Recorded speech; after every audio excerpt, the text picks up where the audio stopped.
أحيانًا كل اللي منحتاجه خطة ناجحة للهروب، هروب من الزحمة والضجيج بعيد عن الكوكب.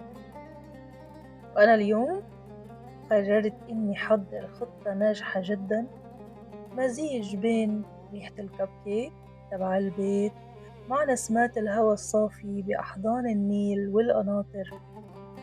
تعالوا شاركوني يوم مليان تفاصيل اللي هي بتصنع السعادة.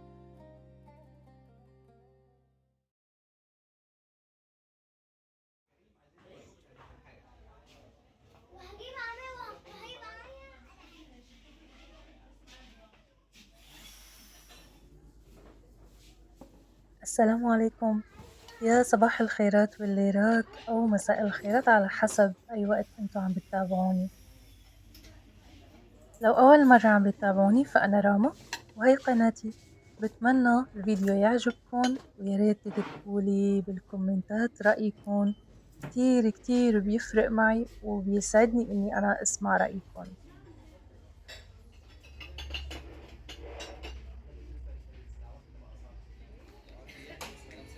ومثل ما شفتوا بدأت يومي بخروجة خفيفة الصبح، لإني أنا كنت ناوية أروح عند أهلي، فحبيت إنه أنا أدخل هذا المحل باحب أشتري منه هو بالدقي، فقُلت هيك أختار شي لماما وبنفس الوقت أتفرج وأشوف اللي نازل وأشوف العروض.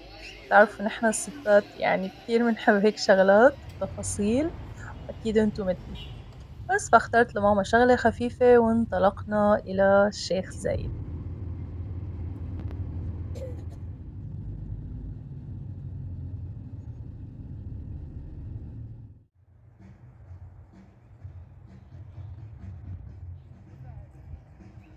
بعد ما خلّصنا يومنا عند أهلي وانبسطنا وكانت ماما عملت لنا أكلات كتير طيبة، قررنا إنه نحن نروح مول العرب، الحديقة اللي هي الopen air المفتوحة، لحتى نغيّر جو. فقلنا نروح نلحق قبل ما الشمس تغيب، يعني هذا الوقت بيبقى كتير كتير الجو حلو.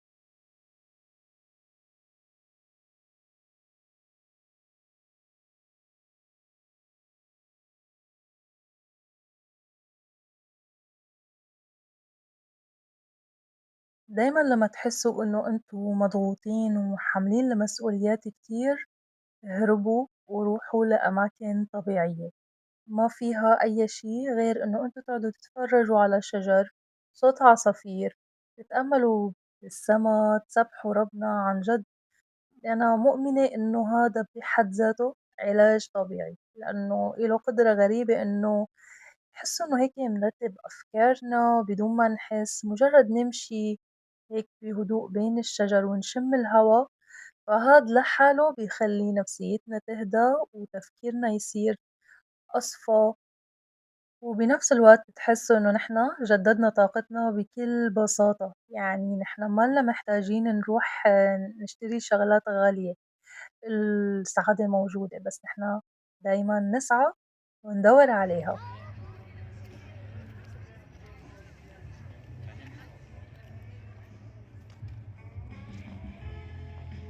افتحي سمسم هنا. افتحي سمسم الناحية التانية. يا ليت. يعني لو لحقنا. خلّصنا قعدتنا بالحديقة وبعدين قلنا نلحق سبنس قبل موعد الإغلاق، فرحنا نشوف إذا في أي عروض أو أي شي ممكن نحن ناخده ماشي يا معنا طيب ونحن ماشي. ماشيين.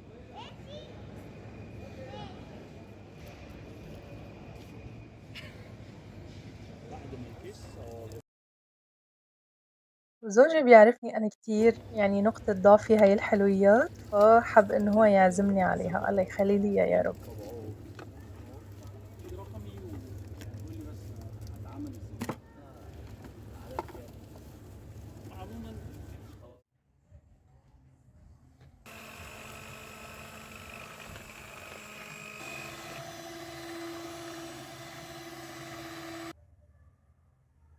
قبل أي رحلة عندي تحضيرات دايمًا هيك بسيطة باحب أعملها، صرت متعودة أعملها دايمًا، فمشان هيك أنا بسميها روتين الرحلات. أنا بافعّل عندي لمّا بيبقى عندي تاني يوم رحلة بافعّل روتين الرحلات.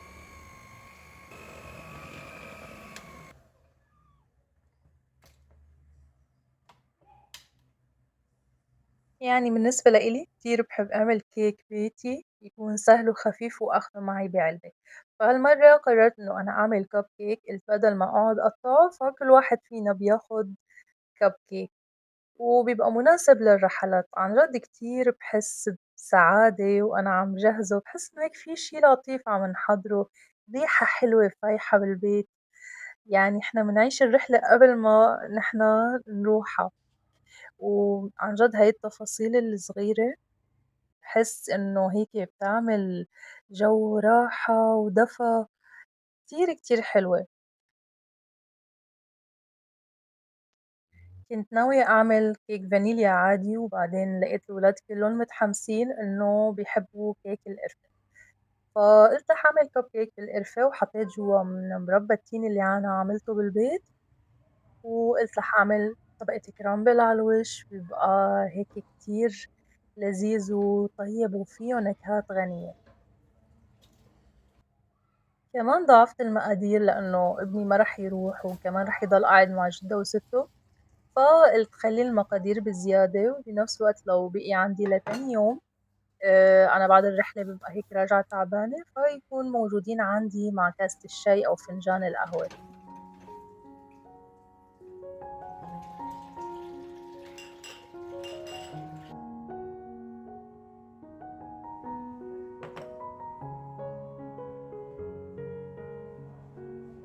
وطبعًا أول ما بيطلعوا باتركهم هيك على رخامة بس باغطّيهم لحتى يعني ما بيصير عبيون وهن سخنين. فقُلت رح أغطّيهم والصبح أول ما باصحى قبل ما نمشي رح أعبّيهم بكيس وأحطّهم معي بالlunch box.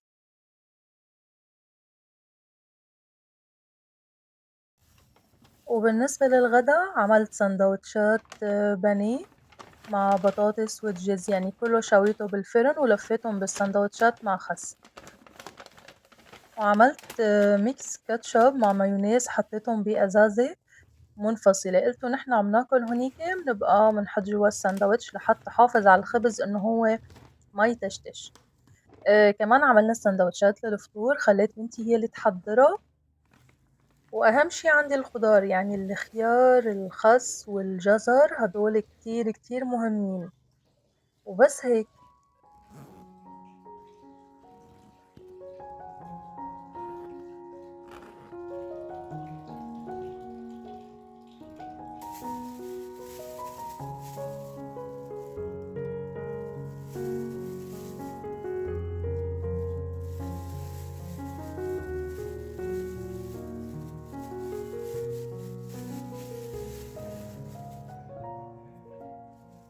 وهون صباح الرحلة، طبعًا لبست وجهّزت حالي، أنا كتير باحب إنه لمّا بابقى رايحة هيك رحلات أكون لابسة لبس عملي ومريح.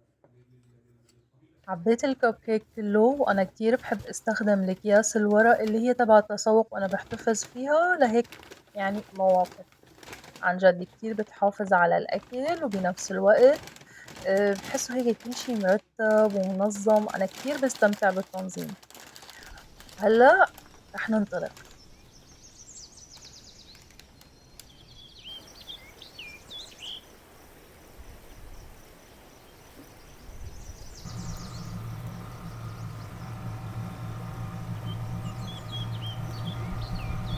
ونحن بالمركب وسط النيل عن جد صعب ما نفكر قد إيه هالنهر كان وما زال هو سر الحياة بمصر. المصريين القدماء ما كانوا شايفين إنه نهر النيل مجرد نهر، كانوا مؤمنين إنه هو هبة مقدسة للحياة، وكانوا بيربطوا فيضانه كل سنة بالخير والرزق والبركة، وكانوا معتقدين إنه في إله مسؤول عن فيضان النيل اسمه حابي، هو رمز للخصوبة والنماء. كانوا بيقدموا له قرابين لحتى يضمنوا موسم زراعي ناجح. النيل بالنسبة لإلن ما كان منظر طبيعي وبس، هو حياة كاملة بتقوم عليه.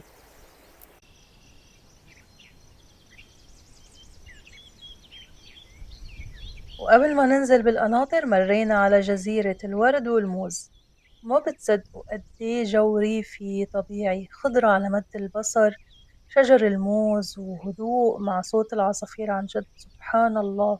عن جد طول الوقت طول ما أنتم ماشيين بتقولوا سبحان الله. إحساس هون مختلف كتير، بسيط وصافي جدًا.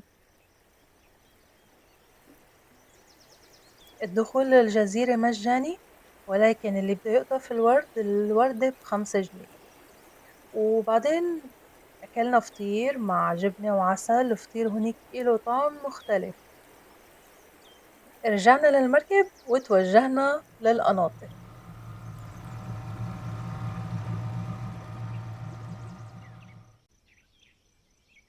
نزلنا من المركب يعني مشينا 5 دقايق ووصلنا لحديقة الياسمين. هي الحديقة اللي نحن قضينا اليوم كله فيها. حديقة الياسمين موجودة بالقناطر الخيرية. القناطر نفسها انبنت بعهد محمد علي باشا بالقرن ال19. كان هدفهم إنه هن ينظموا مية النيل ويوزعوها على أراضي الدلتا طول السنة. وكان وقتها من أهم المشاريع وسبب بازدهار الزراعة، ويمكن مشان هيك الواحد قاعد هون بهذا المكان، بهذا الهدوء، بهذا الإحساس اللي عن جد يعني الواحد ما بيحسه بسهولة بوسط ضجيج المدينة.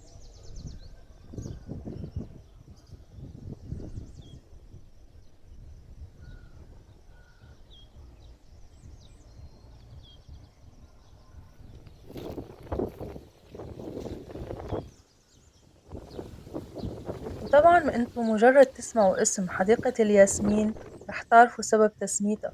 الفكرة منها إنه هن كانوا ولا زالوا يعني طبعا يزرعوا فيها نباتات عطرية بالإضافة للياسمين لحتى يخلقوا طابع عطري هادي.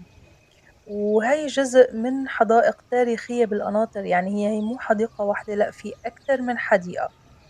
وهتلاقوا فيها تنوع نباتي وزهري. هي غير إنه هي قربة من النيل فبيخلي الهواء محمل بالرطوبة، وبيبقى الجو فيها كتير حلو.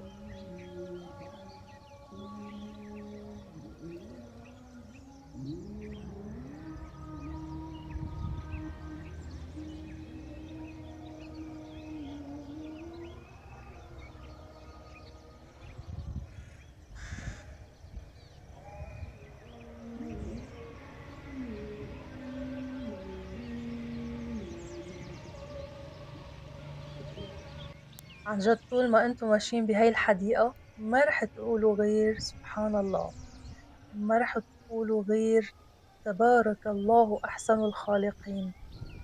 المكان يعني ما رح لكم عن جد تحسوه قطعة من الجنة. طيور وعصافير وهدوء هدوء عن جد. الواحد محتاج لهذا الهدوء، حاسس انه هو ما له حابب يمشي من هذا المكان. الفكرة كمان حلو إنه عاملين استراحات مثل ما أنتم شايفين، يعني في كراسي عادية تقعدوا فيها وفي استراحات. تاخدوا استراحة هيك أنتوا وعيلتكم مع سندوتشاتكم مع الكب كيك اللي أنتوا عاملينه. يعني في ظل وفي هوا تقعدوا فيها خصوصية. عن جد أنا من جمال المكان، اعذروني أنا نسيت صور لكم لا الكب كيك ولا السندوتشات ولا أي شي. حسيت حالي نسيت الموبايل. بتلاقوا الطيور الهدهد هيك قاعدة عادي ماشية قدامكم. أجواء عن جد. أنا حسيت حالي مالي نفس أمشي من المكان، زعلت ونحنا ماشيين.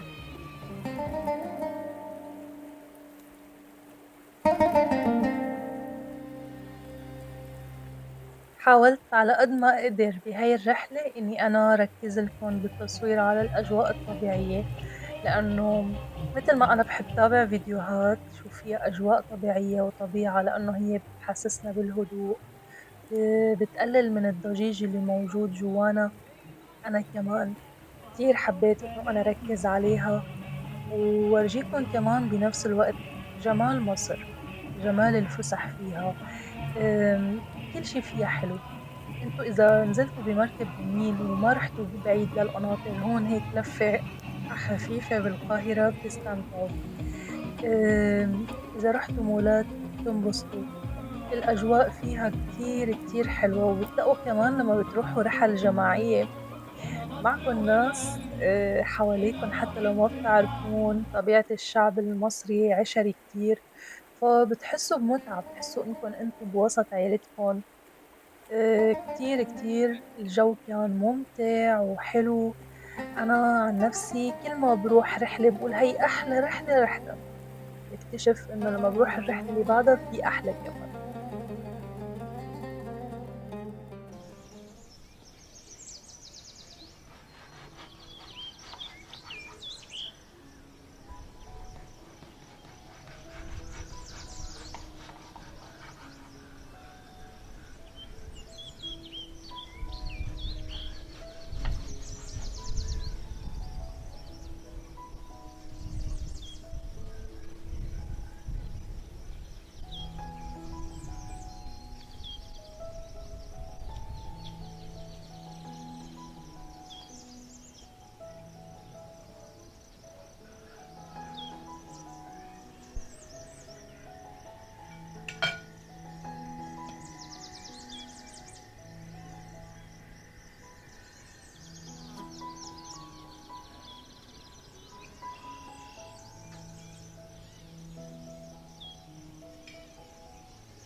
وبعد ما رجعت من الرحلة ورجعت لبيتي ودفى بيتي، رجعت طبعًا لروتيناتي اليومية العادية.